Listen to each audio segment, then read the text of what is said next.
Ohio is the state you might drive through on the way somewhere else.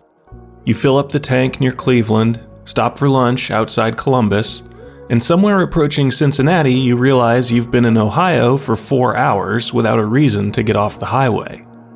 And yet, half of the United States lives within 500 miles of Columbus. More freight moves through Ohio than almost any other state. For over a century, it picked the winner of almost every presidential election. At one spot in Ohio, rivers that lead to the Atlantic and rivers that lead to the Gulf come within 8 miles of each other, separated by a rise so small you could miss it if you weren't looking. The welcome sign says, "The heart of it all." It reads like optimism. It kind of sounds like a joke. But if all of this is true, if Ohio sits this close to the country's population, its trade, and even its politics, then something doesn't add up. Why does a place this central feel forgettable? And what does its geography actually explain? If Ohio is this central, you would expect it to be consistent. It isn't. Draw a diagonal line across Ohio. Start at the Pennsylvania border in the northeast and drag it southwest toward Indiana. That line divides the state into two completely different worlds, and understanding why is where everything begins. West of that line, the land is flat. Strikingly flat. The kind of flat that feels engineered, though nothing human did it. You can see for miles in every direction, and nothing interrupts it for long. The horizon sits low and steady, broken only by grain silos and the occasional line of trees. About 12,000 years ago, the Laurentide ice sheet retreated from this part of North America and left behind deep, mineral-rich glacial till. The soil is some of the most productive farmland in the world. The terrain is open, navigable, easy to cross. Conditions that don't just support agriculture, but movement. West of the line, Ohio looks like Indiana, like Illinois, the agricultural heartland of the continent. East of that line, everything changes. The Appalachian Plateau runs through eastern Ohio, rugged, hilly, unglaciated. The ice never reached this terrain, and the difference shows up immediately. The land rises and folds in on itself. The roads curve. The rivers cut deeper channels. You stop seeing straight lines. The rock here holds coal, not the deep, loamy soil that makes the West so productive. And that difference doesn't stay in the ground, it spreads outward. The economy follows it. The communities follow the economy. The farms give way to hollers. The grain elevators give way to mine heads. Settlement patterns thin out, stretch along valleys, cluster where the terrain allows it. East of the line, Ohio starts to look a lot less like the Midwest, and a lot more like Pennsylvania. Two completely different geographies, sharing the same borders. And that divide isn't political, it isn't cultural, it isn't even economic, at least not at the start. It's physical. That diagonal line is the terminal moraine, the southernmost edge of the last glacial advance, the exact point where the ice stopped, leaving one half of the state flattened and the other untouched. Ohio didn't choose to contain both of these realities. The ice just stopped there. But the moraine isn't the most important geographic fact about Ohio. The most important fact is the water. Ohio is one of the few places where rivers drain in two completely different directions. In the north, rivers like the Cuyahoga, the Sandusky, and the Maumee flow into Lake Erie, and eventually out to the Atlantic Ocean through the St. Lawrence. In the south, rivers like the Scioto, the Muskingum, and the Miami flow into the Ohio River, and eventually reach the Gulf through the Mississippi. The state sits directly on the divide between those two systems, and for most of its length across North America, that divide is obvious, a mountain range or a high ridge, something that forces separation. In Ohio, it isn't. At Akron, those two drainage systems come within 8 miles of each other. The elevation between them is just over 1,000 feet. Not a mountain, not a dramatic ridge, just a gradual rise. The Continental Divide at its most accessible. Which means something unusual is happening here.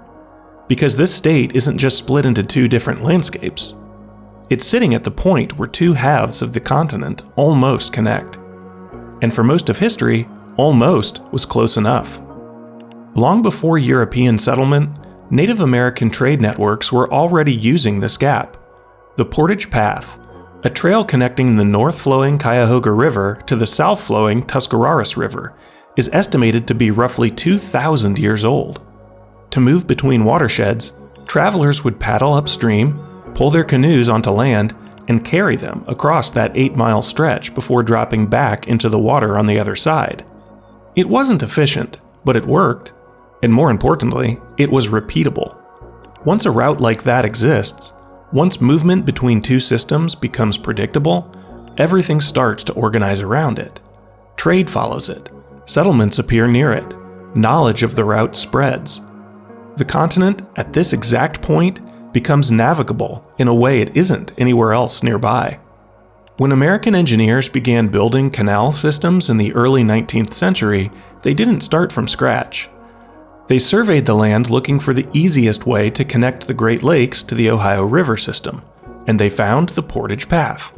In 1832, the Ohio and Erie Canal followed that route almost exactly, linking Lake Erie to the Ohio River through a continuous engineered waterway.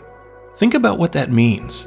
You are standing near Akron, Ohio, on a piece of land barely 1,000 feet above sea level. 8 miles in one direction, water flows north to the Atlantic. 8 miles in the other, it flows south to the Gulf.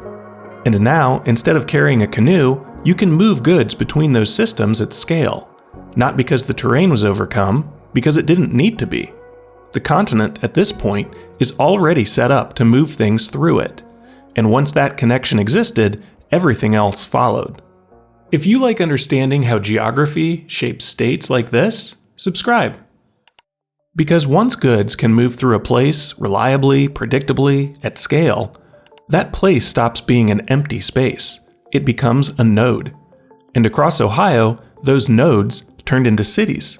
Each one built around a specific geographic advantage. Not because someone planned it that way, because the conditions were already there. Cincinnati formed where the Ohio River bends and slows on its northernmost arc. The current eases just enough to make loading and unloading easier, to turn a moving river into a workable port. Goods moving between the northeast and the south naturally stopped there, and once they stopped, the city grew around that pause. By 1850, Cincinnati was the 6th largest city in the United States and the largest city in the American interior. It processed more hogs than any city in the world, so many that it earned the nickname Porkopolis. This is what happens when movement slows down. Cleveland's advantage was different. In 1844, iron ore deposits were discovered around Lake Superior. That ore needed to move south. At the same time, coking coal from the Appalachian Plateau needed to move north.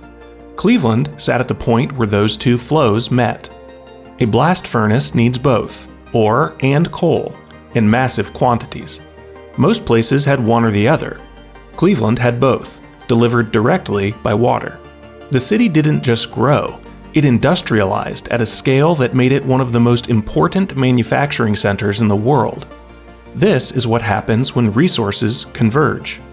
Akron sits directly on the Portage Path, the same narrow gap that had been connecting watersheds for thousands of years. By the time the rubber industry began to scale in the late 19th century, Akron already had canal access, industrial infrastructure, and a workforce shaped by decades of movement through that corridor. B.F. Goodrich, Firestone, Goodyear. Major tire companies clustered there within a few years of each other. That clustering gets explained as coincidence or relationships between founders, but those people were there because the route was there first. This is what happens when movement compresses into a single point. Toledo, at the western end of Lake Erie, developed under a different set of conditions. The surrounding terrain, flat, glaciated, stable, turned out to be ideal for glass manufacturing. The process requires extremely level surfaces and precise temperature control.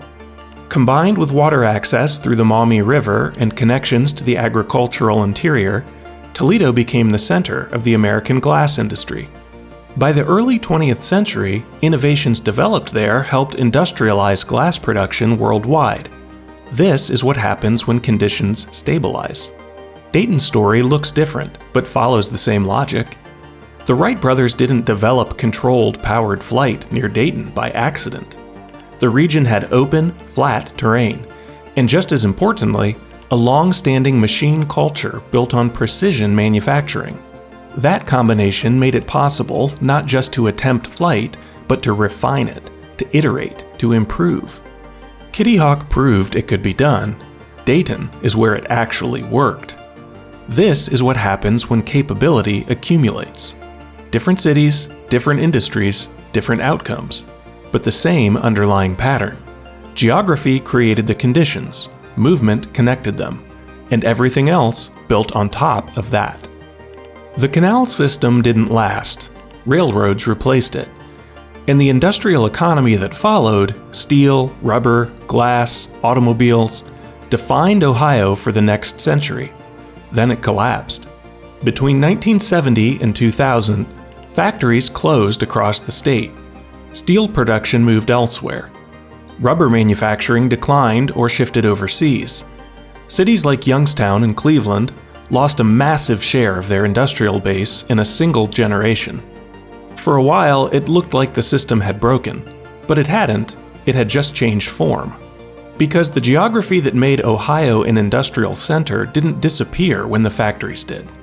And that geography is still doing the same thing it always has, moving things.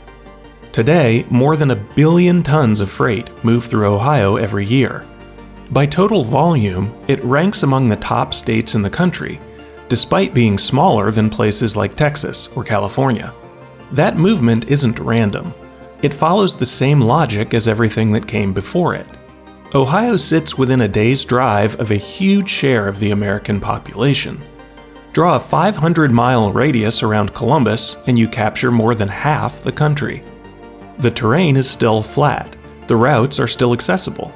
The same corridors that once carried canal boats and rail lines now carry trucks and cargo planes. Near Dayton, the intersection of I-70 and I-75 has become one of the busiest freight interchanges in the United States. In Columbus, Rickenbacker Airport has developed into a major cargo hub, supported by massive distribution centers built on the same flat, glaciated land that shaped the region thousands of years ago. Along Lake Erie, ports like Cleveland continue to move millions of tons of material each year, linking inland supply chains to global markets. The industries have changed. The system hasn't. Ohio is still doing what it has always done. It's still the place where movement becomes easier. The same geography that moved goods through Ohio also concentrated people within it. Not one kind of people living one kind of life, but many, shaped by completely different economic realities, compressed into the same place. The flat Western Plains produced farmers. The Eastern Appalachian Plateau produced miners and steel workers. The river cities, Cincinnati, Marietta, Portsmouth, Gallipolis, produced merchants, manufacturers, and traders, tied into the movement of goods along the Ohio River system. Along Lake Erie, ports like Cleveland and Toledo brought waves of immigrants from Germany, Ireland, Poland, Hungary, Czechia, Slovakia, drawn into the industries that the geography had already made possible. A single state containing multiple versions of the American economy at once. And when those systems exist side by side, they don't just produce different industries. They produce different incentives, different priorities, different ideas about how the country should work. Questions about labor and capital, tariffs and trade, who owns the land, and who works it. Ohio didn't just have those arguments, it had all of them at the same time, which made it something unusual, not exceptional, representative. A politician who could build a coalition in Ohio could build one almost anywhere. And for more than a century, that's exactly what happened. From 1896 to 2012, Ohio voted for the winning presidential candidate in 28 out of 30 elections. Over that same period, it produced more presidents than any state except Virginia. Not because it consistently produced exceptional politicians, because it contained a version of the country in miniature. Campaigns didn't come to Ohio out of habit. They came because winning Ohio meant assembling a coalition that could win nationally: urban and rural, industrial and agricultural, immigrant and native-born. Presidents kept coming out of that system: Grant, Hayes, Garfield, McKinley, Taft, Harding, one after another, across the entire industrial age. The same geographic diversity that shaped its economy made it politically decisive. But that pattern is starting to break. And the reason it's breaking follows the same logic as everything else. For most of its modern history, Ohio worked because it contained the whole system. Different industries, regions, and interests held together in a single, connected geography. That balance is what made it representative. And that balance depended on something specific. It depended on those different economic realities existing side by side, at scale. That's what's starting to change. Not all at once, and not everywhere equally, but in ways that follow the same geographic lines that have always defined the state. In the eastern part of Ohio, the old industrial corridor along the Pennsylvania border, steel production collapsed. Cities like Youngstown and Warren lost a massive share of their manufacturing base in a single generation. The economic identity of those places had been built around industry. When the industry disappeared, the system that supported it didn't get replaced with something equivalent. What remained was smaller, less connected, and more isolated from the rest of the state's growth. At the same time, central Ohio was moving in a different direction. Around Columbus, the economy shifted toward services, logistics, healthcare, finance, industries tied less to physical production and more to networks of information and capital. Growth concentrated there, jobs concentrated there, and the population followed. The same state that once contained multiple economic systems in balance started to separate into regions that no longer experienced the same reality. And when those realities diverge, the politics follows. The Mahoning Valley, Youngstown, Warren, Niles, shifted dramatically in national elections, moving away from the political alignment that had defined it for decades. Meanwhile, the suburbs around Columbus trended in the opposite direction, shaped by a different economy and a different set of incentives. Two Ohio's moving apart. The same two Ohio's the glacier defined thousands of years ago, now diverging in a new way. The result is that Ohio no longer behaves the way it once did. It no longer consistently reflects the national outcome. The Bellwether cracked, and it cracked along geographic lines. Not because Ohio changed randomly, because the system that made it representative is no longer as tightly connected as it used to be. And yet, the same geography that pulled the system apart is now pulling parts of it back together. Not by reversing what happened, but by making this place useful again under a different set of conditions. In 2022, Intel announced plans to build a massive semiconductor fabrication complex outside Columbus, one of the largest industrial investments in American history. Around the same time, Honda and LG Energy Solution announced a multi-billion-dollar battery manufacturing plant in central Ohio, part of a growing cluster tied to electric vehicles and advanced manufacturing. Every state in the country offered incentives, but the geography closed the deal. Semiconductor manufacturing requires enormous quantities of clean, continuous water. It requires flat land for facilities that stretch across hundreds of acres. It requires reliable power, access to supply chains, and proximity to a large workforce. And it requires something else. It needs to be close to where the products will be used. Ohio sits within a day's drive of a huge share of the American population. The same central position that once made it a freight hub now make it a distribution point for high-value, time-sensitive goods. The same glaciated terrain that supported agriculture and logistics now supports massive industrial campuses. The same water systems that once carried raw materials now supply the most advanced manufacturing processes in the world. The industries are different, the requirements are different, but the logic is the same. The continent is still routing its most important systems through the same place, not because of history, because of geography, and that hasn't changed. The slogan on Ohio's welcome sign reads, "The heart of it all." It sounds like something a tourism board would come up with. A line meant to be friendly, forgettable, easy to ignore. But it's more accurate than it looks. Not because Ohio sits in the middle of the map, and not because it tried to become important, but because the structure of the continent made it unavoidable. The rivers that drain this part of North America split and nearly reconnect here.